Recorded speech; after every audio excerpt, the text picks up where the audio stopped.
All right, good morning, everyone. It is 9:08 on the morning of December 6th, 2022, and this is my pre-market strategy session. So, the title of the video is Fill a Gap or Hit Resistance First, and there's really kind of no telling, you know? You just got to trade the chart that's in front of you. Personally, I think it's going to hit the resistance first. And just because we're coming off of these lows in the relative strength indices, and what tends to happen is after you bottom out, you head back to the top, and it's just sort of the rhythm of the market. It kind of bottomed here, bottomed again, went to the top, bottomed again. It looks to me like it's on its way back. The relative strength index is on its way back to the top. And when in bear markets, what you'll see is these topping moves on the relative strength index come with lower highs. And so here's the relative index as of right now. It's at 54.04. And so a move up to roughly 70 here would put us right kind of in this resistance area. This line so far, this support and resistance line, has acted as resistance rather reliably now for about the past 10 months. And in my experience, you usually only get one bite at the apple on a trending basis. Usually, so by the time I put this line in right here, there had already been one hit against it. I did trade it back here again in August, and I consider myself really quite lucky to have gone short right here at this resistance line because the pattern was already established at the second point right here. And usually what happens is once Wall Street or traders or whoever it is sees an established pattern, they don't like to make it as crisp and clean as this touch right here, but they did. It was a really nice touch off of the top, off that resistance line right there for a nice down move, bear move here. Now, that's the second bite at the apple. This is the first bite at the apple, and this move right here is the one that's more difficult to have been a participant in.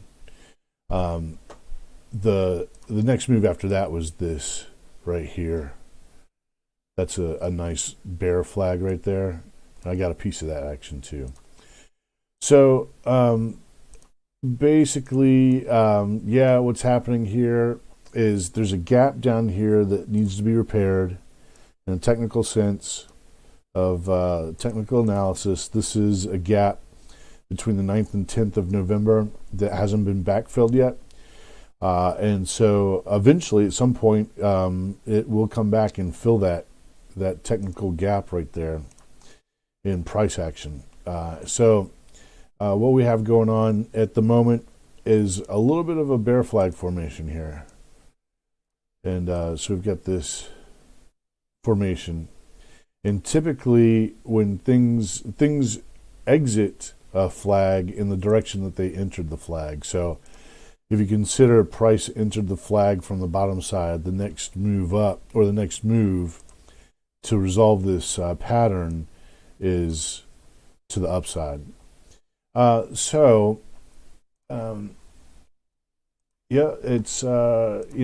it's a really tough time with this kind of choppiness. This right now we're somewhat in a price range.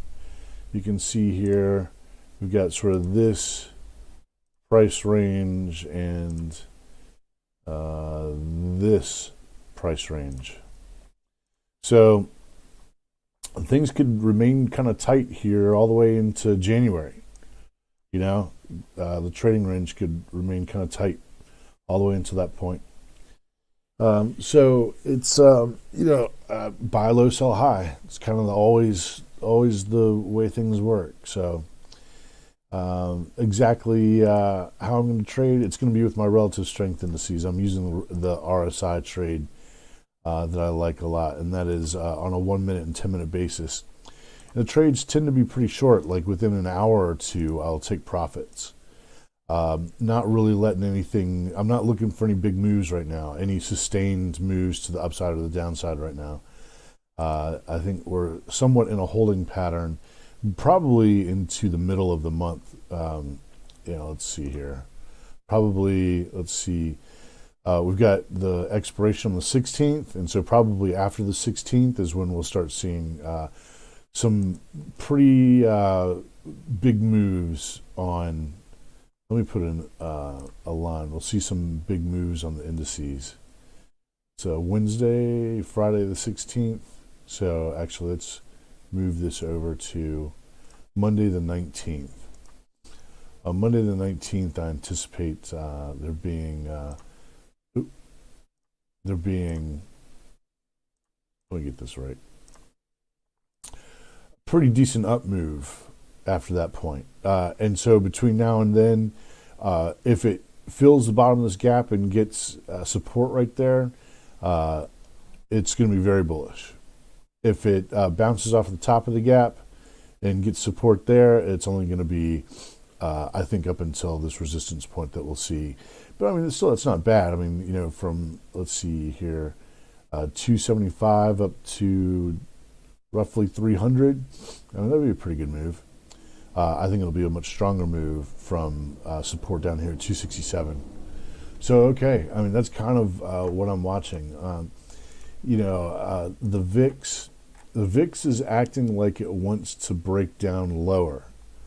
The VIX is acting like it's finally time to break this pattern of higher lows. And it actually did. Here, let me get that stuff out of the way. Let's put a line at the bottom of this thing right here. Where did it go? There we go.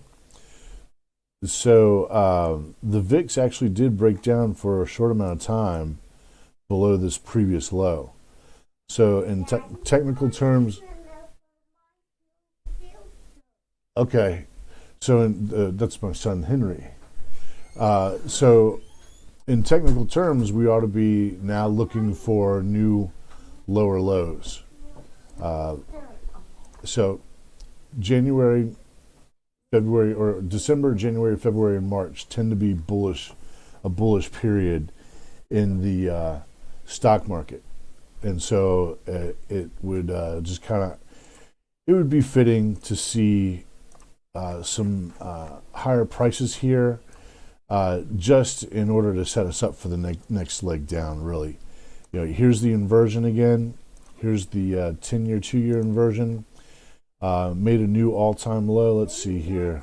When I came in this morning, it was down 820 basis points. Right now, it's at, hang on a second. It's at 820 basis points now. When I came in this morning, it was at negative 847 basis points. And so at some point or another, this yield curve, this delta between the 10 and 2 is going to normalize. It's going to correct again, and we are going to get a market crash. Once things normalize is when we get the crashes on the market. And another sort of indicator here is the PMI. This is the Purchasing Managers Index. And a reading of 37.2 is extremely bearish. You can see back here, this is May of 2020. It started to recover there. Here, this is October 2008. Plummeted. Anything below 50 is considered contraction. And here we are in 2001, leading into the dot-com bubble. So 37.2 is an extremely bearish reading, and it's forecast to go even lower next month. So we usually bottom out somewhere around 30 to 33. So we could be coming close to the end of this little bear cycle, but I don't think it goes much further. I mean, after that, there's only another 6 to 12 months that we have, according to history, that this yield curve will start to normalize again, and we'll see a bigger crash. So personally, I think we're setting up for a bull move to just bring us into the next leg of the crash. All right, everybody. Good luck out there. Keep your risk tight. Click like, share, subscribe, leave a comment, tap the bell. Thanks for tuning in, and I will see you at tomorrow morning's strategy session. I am out.